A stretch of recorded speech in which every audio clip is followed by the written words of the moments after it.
kumpulan dongeng dan cerita anak.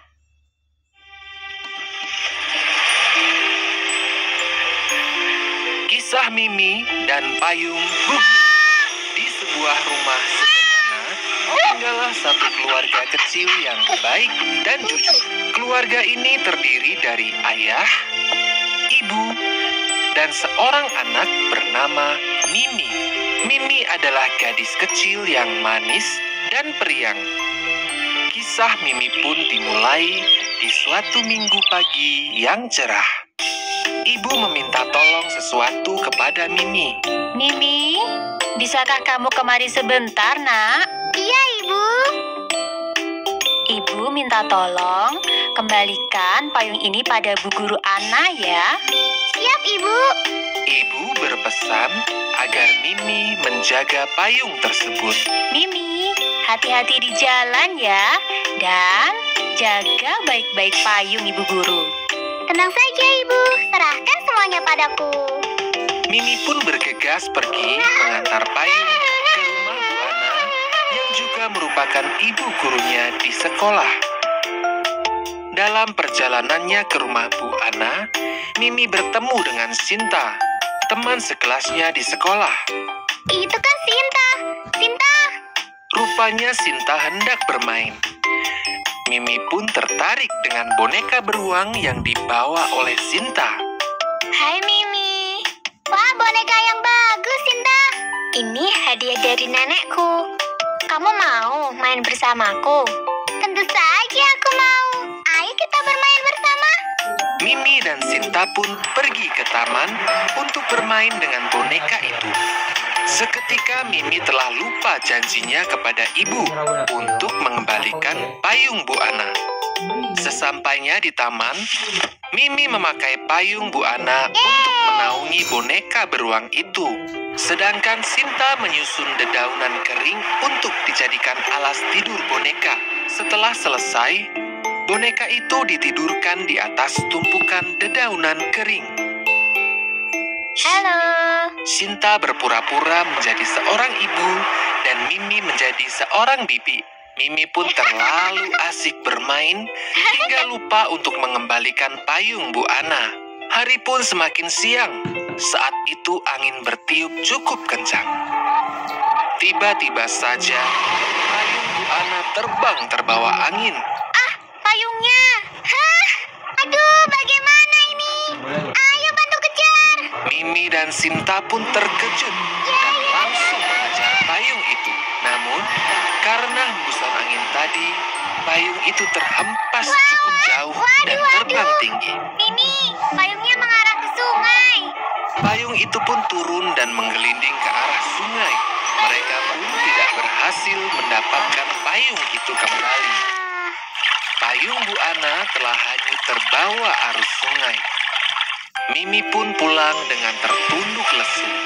Ia sangat menyesal dan bingung harus berkata apa kepada ibu. Apa yang harus kulakukan? Payung milik Bu Ana tidak diantarkannya dan bahkan hanyut di sungai. Mimi. Ibu pasti marah besar. Ia sangat yakin ibu akan marah dan kecewa kepadanya. Tanpa disadari, Mimi pun sampai di rumah. Aduh, bagaimana ini? Aku takut kalau ibu marah padaku. Ia masih belum berani masuk rumah. Akhirnya, Mimi memutuskan untuk berbohong kepada ibu. Begitu Mimi masuk ke dalam rumah, ibu langsung memanggilnya. Mimi, apakah kamu sudah mengembalikan payung milik Ibu Ana? Iya, Ibu. Aku sudah mengembalikannya kok. Mimi memang dapat diandalkan. Terima kasih ya. Kesayangan Ibu. Sama-sama, Ibu. Aku mau ke kamar untuk istirahat sebentar ya, Bu. Mimi tertunduk sedih. Ia merasa bersalah karena telah membohongi ibu.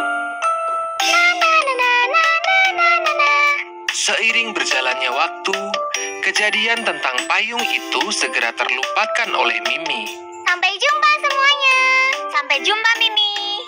Hati-hati di jalan. Ya, Siang itu, Mimi hendak keluar gerbang sekolah untuk pulang ke rumah. Ketika sampai di depan gerbang, ia sangat terkejut. kenapa ibu ada di sini? Mimi tidak menduga jika ibu akan menjemputnya. Ibu tampak sedang berbincang dengan Bu Ana. Mimi takut Bu Ana akan bilang kepada ibu bahwa payungnya belum dikembalikan. Aduh, semoga ibu tidak berbicara soal payung Bu Ana. Ibu pun pulang bersama Mimi. Sepanjang perjalanan, Mimi terlihat takut akan dimarahi ibu karena payung Bu Ana. Sesampainya di rumah, ibu mengajak Mimi untuk duduk dan bertanya dengan lembut. Mimi sayang, mengapa Mimi berbohong kepada ibu? Dengan terisak, Mimi menjawab pertanyaan ibu. Maafkan aku, Ibu. Aku telah mengecewakan Ibu. Aku takut jika Ibu marah kepadaku. Mendengar pengakuan Mimi, ibu pun memberi nasihat bijak.